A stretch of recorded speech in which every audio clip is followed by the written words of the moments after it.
засгийн газар төлөөлж чин сэтгэлээсээ талархаж байгаа илэрхийлье. 95 мянган хүнийг эдгээсэн байна. Энэ бол бас л том хөдөлмөр, мэргэжлийн ур чадвар, сэтгэл зүрхээ зориулсан эмч эмнэлгийн албан хаагчдын нойргүй олон шөнийн хөдөлмөр юм аа. Энийг бид нар ойлгож байгаа. За сайхан бид нар улсын их хурлаар төсвийн тодтол батлагдсан. Төсвийн тодтол юу гэсэн үг вэ гэвэл төсвийн тодтол төсөв хүрэхээ байсан гэсэн үг. Монгол улсын төсөв ерөөсөө л 10 их найд төгрөг. Гэхдээ 1992 оноос 17 дахин өссөн байгаа эдийн засгийн үзүүлэлт энэ. Манай улсын төсөв нүүрс, алт зэс, төмрийн хүдрээс хамааралтай байдаг. Экспортын нийт бүтээгдэхүүн та бүхэн энийг маш сайн мэднэ. Монгол улсын төсөв 10 их найд ч гэсэн бид нар цар тахлын эсрэг энэ томоохон тэмцэлд улс бүхий л нөөц боломжоо өнгөрсөн хугацаанд шавхсан.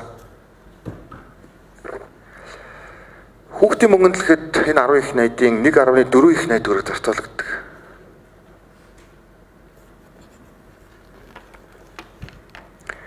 Дулаан цахилгааны төлбөр буюу аж ахуй нэгжүүдэд энэ дэмжих арга хэмжээнд нэг жилээр бодвол 1.2 их найд төгрөг зарцуулагдаж байгаа.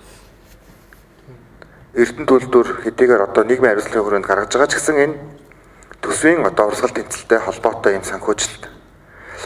Вакцинжуулалтанд л гэхэд бид нар 300 орчим тэрбум төгрөгийг өнгөрсөн хугацаанд зарцуулсан байна.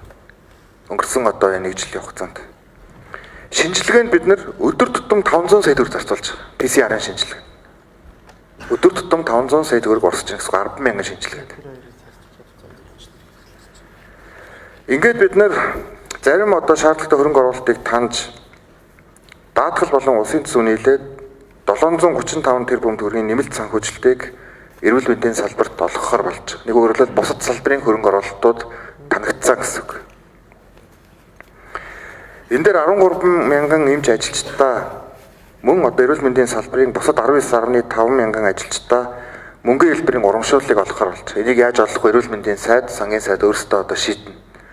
Юутэйч энэ дээр байгаа шаардлагатай 45 тэрбум төгрөгийн санхүүжилтийг улсын төсвөөс шийдэхэр болсон байна. За мөн бид нэр эмчилгээгөө нэлээд анхаарахар болж байгаа.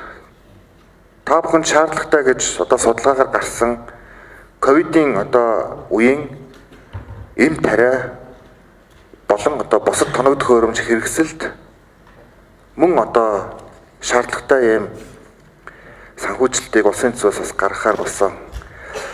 PCR-ын шинжилгээнд дахиад бид нар 125 сая төгрөгийг төлөвлөхөр болж байгаа. 125 тэрбум төгрөг.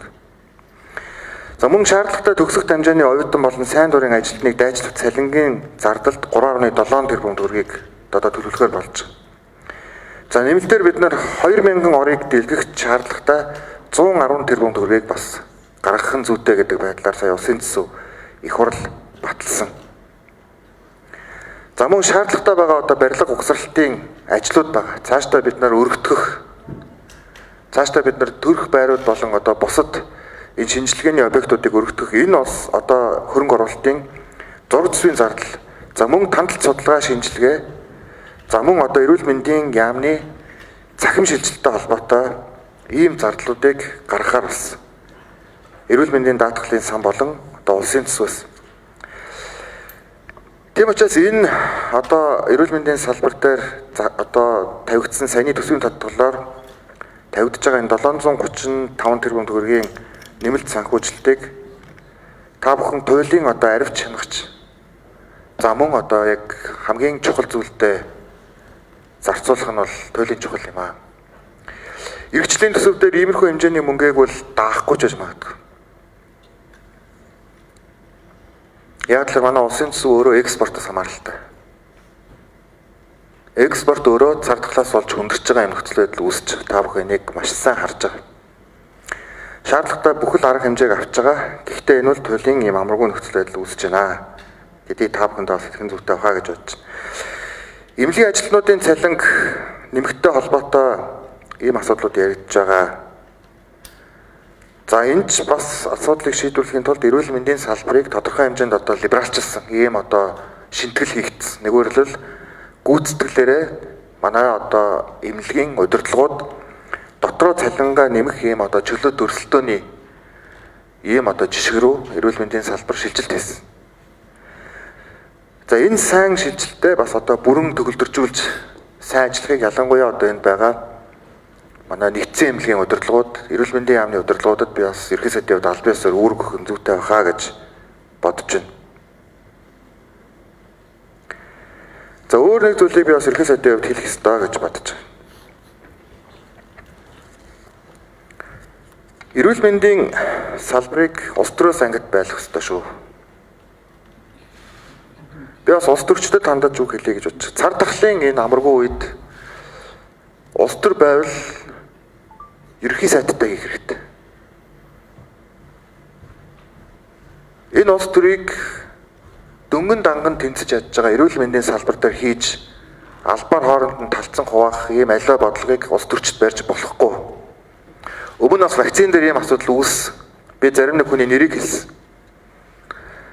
Цаашлаад хэрвээ энэ байдал тасрахгүй бол би зохион байгуулж байгаа хүмүүсийн нэрсийг зарлахаас аргагүй байдалд орно шүү. Хуулийн байгууллагад шилжүүл. Улс төрчид вакцин үйлдвэрлэгчд биш. Улс төрчид вирус судлаачд бас биш. Эрүүл мэндийн салбарын хэвийн үйл ажиллагааг орон даяар цар тахалтай байгаа ийм үед доголдуулан тасалдуулах зорилго яавч тангар өргөсөн улс төрч хүнд байх ёсгүй. Тангар өргөсөн төрийн албаагч бас үүнд автах ёсгүй.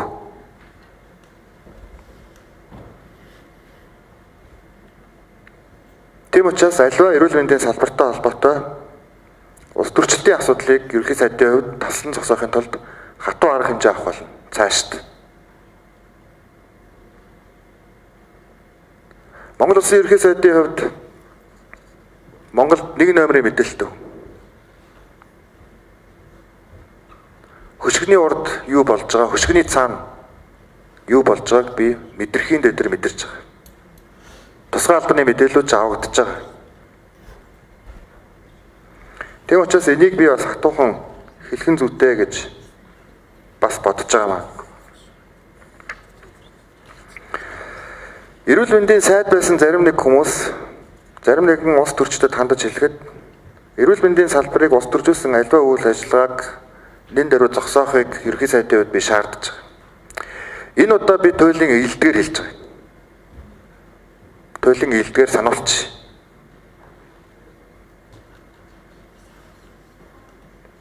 Цаашлаад ийм зохион байгуулалтын аливаа үйл ажиллагаа ялангуяа цар тахалтай холбоотой энэ үед үргэлжлүүлэн хийвэл ерөнхий сайдын гүйцэтгэх засаглалын хэм хэмжээнд байгаа эрх мэдлээ би хэрэгжүүлэх болно шүү.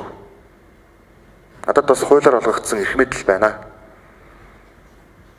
Нийт иргэдэд хамгаалахын тулд бас хатуу байх цаг үе бас байна. Энэ үл энэ цар тахлын нөхцөл байдалтай энэ цаг үе. Бид ямар нэгэн байдлаар нийгмийн сэтгэл зүйд огт автаж болохгүй эрүүл мэндийн салбарын юм. Бид зөвхөн хатуу статистик өнөөдрийн нөхцөл байдал цаашлаад яах вэ гэдэг стратегийн өмнө л байх ёстой.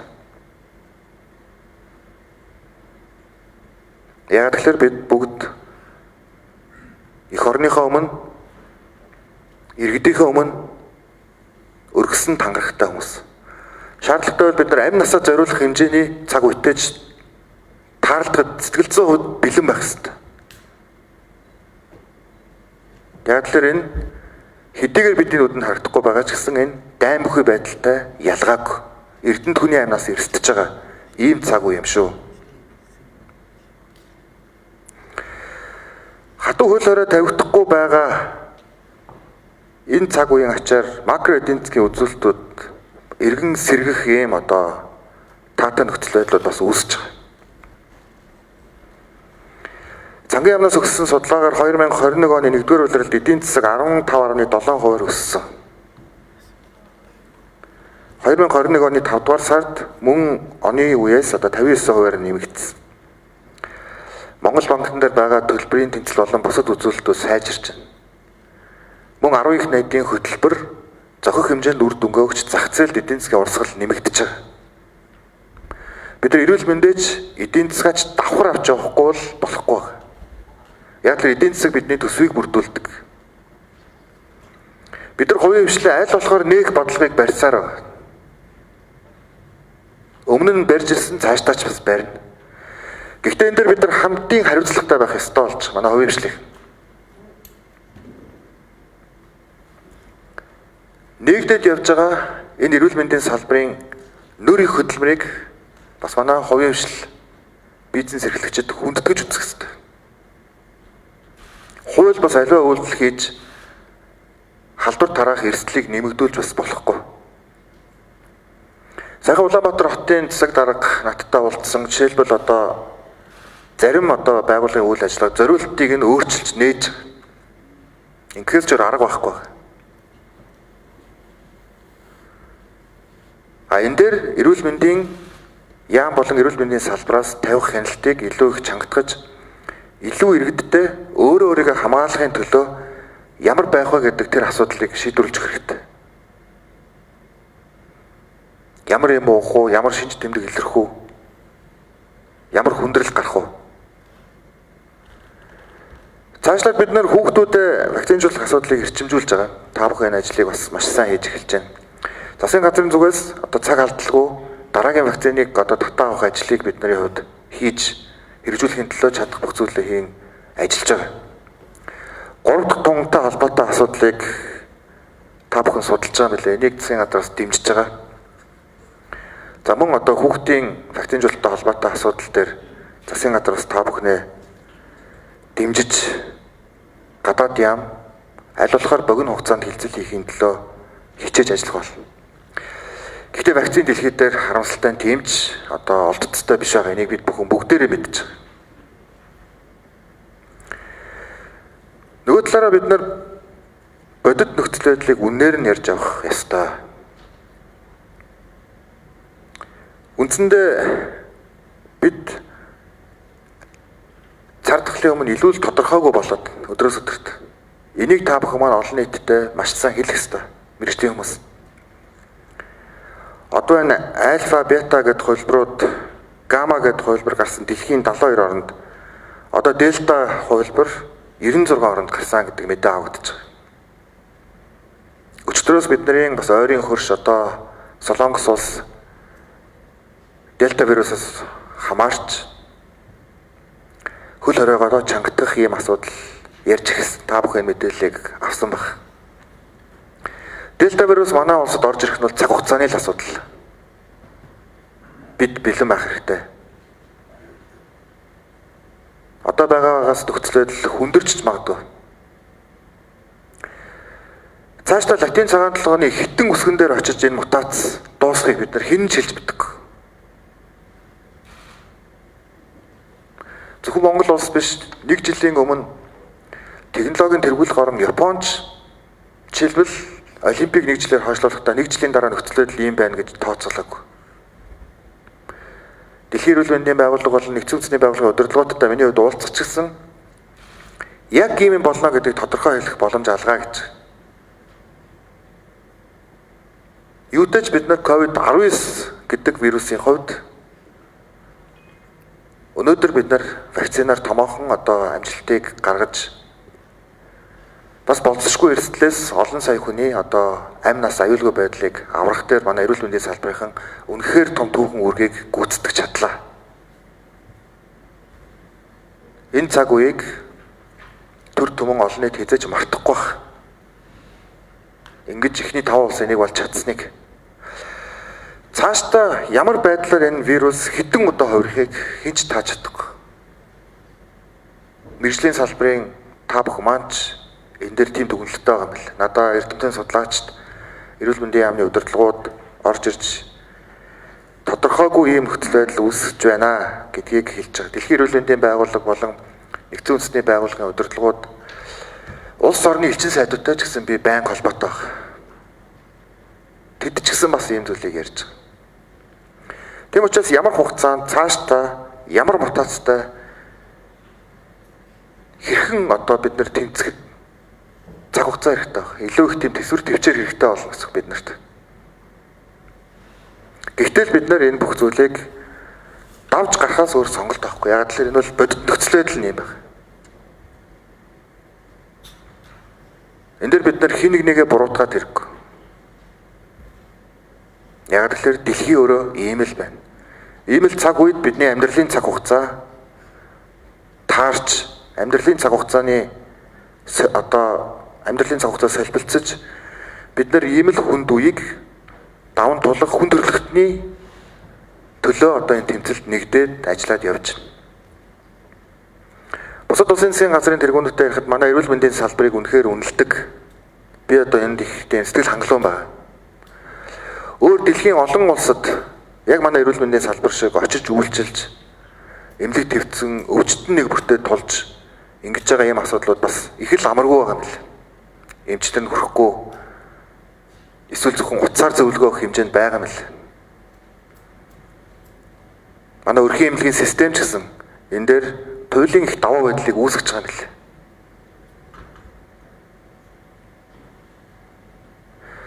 Гэхдээ бид нар эрүүл мэндийн салбарт маань зайлшгүй засаж залруулах жолон асуудлуудыг цар тахал бас бид нарт илчилж өгч байгаа. Ер нь цар тахал бидэрт их олон зүйлийг илчилж өгч байна. Хүнсээ дотооддоо хангадгүй туйлын тодорхой байна. Хил хаагдвал өндөг тасарчдаг нь тодорхой болж байна. Бид нар нефтийн хувьд ямар хамааралтай байна? Эдийн засгийн хувьд ямар их хамааралтай байна? Энэ бүх асуудлуудыг цар тахлын нөхцөл байдал биднэрт ойлгуулж байна. Цаашдаа бид нар эрүүл мэндийн салбараа илүү бэхжүүлэх тал дээр анхаарах болно. Эрүүл мэнд боловсролын салбараа илүү одоо том түвшинд гаргахын төлөө шаардлагатай байгаа тоног төхөөрөмж болон дэлхийн түвшинд ажиллахад ямар боломж байна? Цалин хангамж болон бусад зүйл дээр ч гэсэн засгийн газар чадах бүх зүйлээ хийх бол.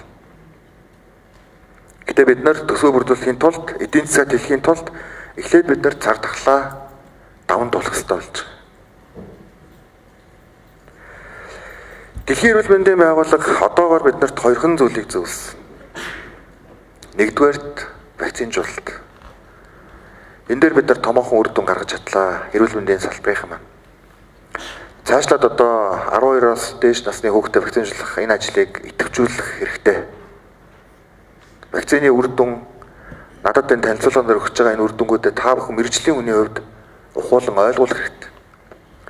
Вакцинтай хүн, вакцингүй хүн өвдөхөд ямар ялгаатай байгаа талаар хөнгөн тусаад мэдрэхгүй явж байгаа хүмүүс байгаа тухай. Хэрвээ вакцинд хамрагдаагүй байсан бол юу болох байсан тухай та бүхэн олон нийтэд ойлгуулах хэрэгтэй. Бид нэг тийм ямиг сургаар шинжит дүгнэлт гаргадаг одоо болох цаг бас. Цар тахлуул хамрын ханиад юм аа гэл. Тэнгэр заяад Монгол хүн цар тахал тусахгүй юм байлаа гэл. Өвлөн хүүдэн болохоор цар тахал яадагч хүн байлаа. Өмнө нэг ханиад тусан тэр яг цахал тахал байсан юм шиг байлаа. Дэлхийн эрүүл мэндийн байгууллагын судалгаа буруу байлаа.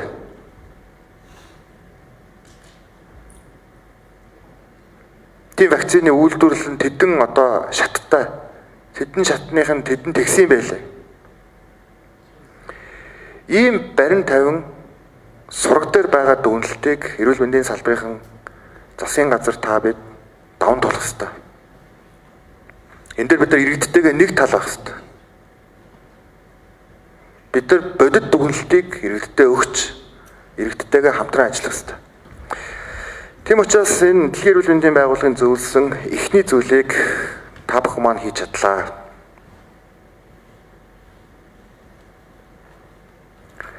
Дэлхийн эрүүл мэндийн байгууллагаас зөвлөж байгаа хоёр дахь зүйл бол халдвар хамгааллын дэглэм. За энэ дээр Монгол улс алдаа гаргаж байна. Хөл хорой тавиад нэгдэх болгонд хөдөлгөөний эрчимжилт энгийн үеийнхээс хэд дахин нэмэгдэж байгаа.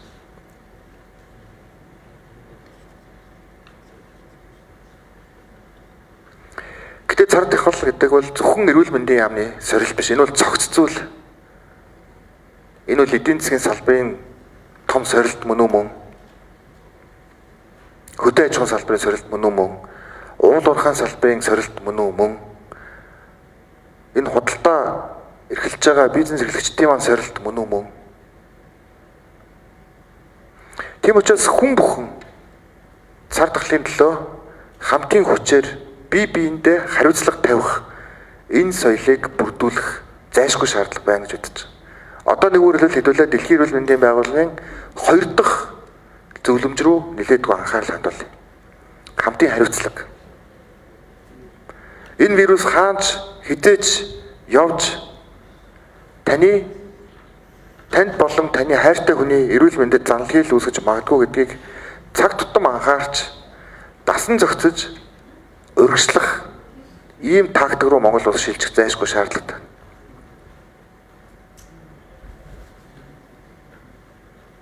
Энэ дээр эрүүл мэндийн байгууллагын маань та бүхэн бас цаашдаа стратеги тактика гаргаж ажиллах нь зүйтэй хаа гэж бодож байна. За миний хэлэх тавчууг юм байна. Тэгээд та бүхэндээ дахин энэ амаргүй цаг үеийг сорж байгаад эрүүл мэндийн одоо том салбарынхаа төлөө, иргэдийнхээ эрүүл мэндийн төлөө цагаан нөмөртэй бааtruуд маань өргөсөн тангарагтаа үнэнч байж иргэдийнхээ эрсдэлд орсон эрүүл мэндийг хамгаалахын төлөө мөн унаж туйлдсан эдийн засгаа сэргээн босгохын төлөө өдөржин шөнөжин ажиллаж байгаад засгийн газрын тэргүүний хувьд та бүхэндээ чин сэтгэлдээ талархаж байгаагаа илэрхийлье. Монгол улс маань мандан бадрах болтугай, хүн бүхэн эрүүл байх болтугай. Эрүүл энхийн жаргалан бол хамгийн бүх жаргалуудын хамгийн дээд жаргал байдаг. Энэ сайхан цагийг та бид хамтдаа автарч чадна. Гэтэ энэ дээр иргэн нэг бүр хамт оролцож эрүүл мэндийн салбараа дэмжиж итгэл үнэмшлэрээ нэгдэн нягтарч хамтдаа алхахыг бас нийт иргэдээсээ замун хувийн хвшлийнхнээсээ уриалж эрүүл мэндийн салбарын та бүхэндээ чин сэтгэлээсээ талархаж байгаагаа дахин илэрхийлье. Баярлалаа.